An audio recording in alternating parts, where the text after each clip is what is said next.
ഇന്ത്യയിൽ അനാക്കൊണ്ട പാമ്പുകൾ മൈസൂർ, മദ്രാസ്, ഹൈദരാബാദ് മൃഗശാലകളിൽ മാത്രമാണ് ഉണ്ടായിരുന്നത്. ഒരു ആണും 6 പെണ്ണുമായി 7 അനാക്കൊണ്ടകളാണ് തിരുവനന്തപുരം മൃഗശാലയിൽ എത്തിയിരിക്കുന്നത്. പ്രത്യേകം സജ്ജീകരിച്ച പെട്ടികളിലാണ് ശ്രീലങ്കയിൽ നിന്നും പുതിയ അതിഥികളെ മൃഗശാലയിൽ എത്തിച്ചത്.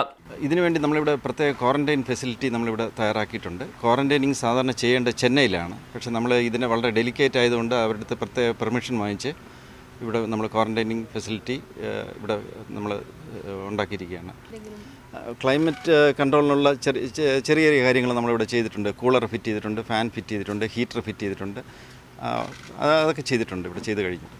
കുഴച്ച ഭക്ഷണവും ചിക്കനുമാണ് ഇപ്പോൾ പ്രധാന ഭക്ഷണം. പക്ഷേ അനാക്കൊണ്ടകളെ കാണണമെങ്കിൽ സന്ദർശകർ 1 മാസം കൂടി കാത്തിരിക്കണം. കാലാവസ്ഥയുമായി പൊരുത്തപ്പെടാൻ പ്രത്യേകം സജ്ജീകരിച്ച കൂടുകളിലാണ് ഇപ്പോൾ ഇവയുടെ താമസം. ശ്രീലങ്ക ഏറ്റവും കൂടുതൽ അനാക്കൊണ്ടകളെ നൽകിയത് കേരളത്തിനു മാത്രമാണ്.